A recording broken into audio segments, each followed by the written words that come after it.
Et puis on s'intéresse ce soir à ce scandale financier présumé au sein de la Société nationale des pétroles qui fait le chaud gras de la presse ces dernières heures. Dans ce dossier, le directeur général de la SONAP est accusé de détournement de plus d'1 million de dollars pour s'offrir une villa résidentielle aux États-Unis.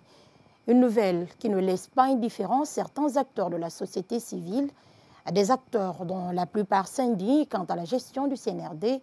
Ils invitent la CRIEF à se saisir de ce dossier. Le point avec Lousseni Kondé et Lanfia Kamara.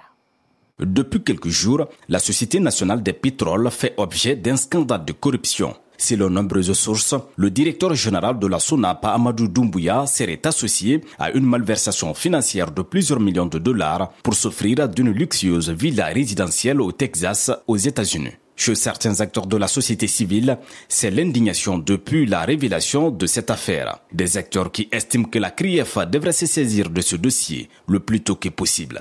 Ça a fait mal au cœur qu'on apprenne qu'au moment où la population vivait dans la misère, que certains sont en train de se remplir les poches.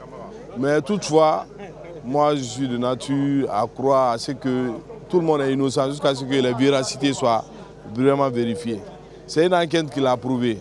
Il appartient à ce monsieur qui est incriminé de prouver son innocence ou sa culpabilité. Mais si le procureur de la CRIEF est plus actif, c'est le moment d'agir aussi. Parce que ça, c'est un dossier, on n'a même pas besoin d'attendre, qui mérite qu'on ouvre une enquête.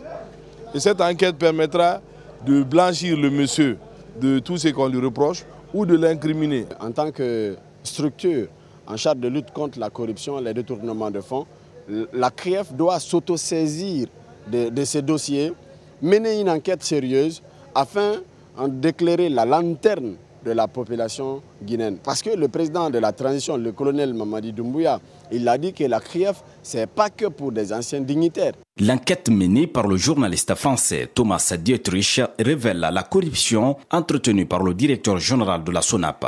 Le courage de notre confrère du journal Le Média, expulsé Manu Militari il y a quelques jours par la junte militaire, est salué par cet autre activiste qui met en doute la version avancée par le mis en cause, Amadou Doumbouya. De notre confrère Dietrich, il faut reconnaître qu'il a fait preuve de courage et de bonne foi en quittant chez lui et puis venir en Guinée récupérer une information, faire la triangulation des éléments qu'il a reçus, la confrontation des sources.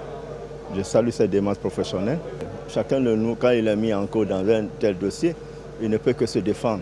Mais je crois que pour le blanchir, ce travail incombe à une entité qu'on appelle la CRIEF.